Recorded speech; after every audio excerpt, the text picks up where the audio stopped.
જય Shri Krishna, good morning. આ છે મારું જૂનું ઘર અને અમારા જૂના ઘરે ગુલાબ બહુ જ મસ્ત આવે છે અને છે પણ બહુ મોટું છે ને, જોઈ શકો છો.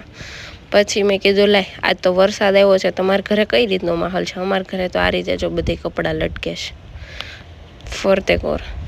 પછી બપોરના ભોજનમાં અમારી ખમણ આવી ગયા. તમારા ભાભી કે લે તો મારો વિડીયો થોડીક વાર તો લે, હું વઘારું છું આ તે તું મૂકતો છો. મેં તો સારું હાલો તમારો લઈ લઉં.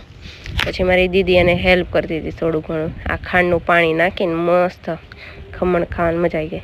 પછી અમે રોંઢે નાસ્તો કરવા બેસી ગયા, જમીન કરવીને બધી. પછી થોડી વાર માટે સુરત દાદા આવ્યા, મેં કીધું લાવો લઈ લેવી. પછી અમે નીકળી ગયા હેતની હવેલી જવા.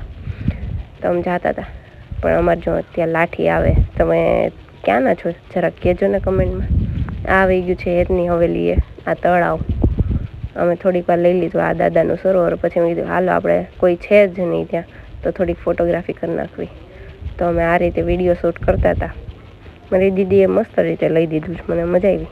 પછી અમે પાછા વહી ગયા લાઠી. મેં કીધું હાલો તકદીરની પાણીપુરી તો ખાવી જ પડે, અહીંયા આવ્યા છે. તો તમે તકદીરની પાણીપુરી ખાઈ લીધી. પછી તો આ રસ્તો જઈને મને એમ થયું મસ્ત ભૂતિયા જેવો લાગે. ગુમનામ હે કોઈ છે ને, એકદમ મસ્ત વાઇબ આવે ઘોસ્ટ જે. તો અમારે હતો ભજીયાનો પ્રોગ્રામ. મારા આંટી ભજીયા બનાવતા હતા જો મસ્ત, અને મારા ભાભી ખાતા હતા.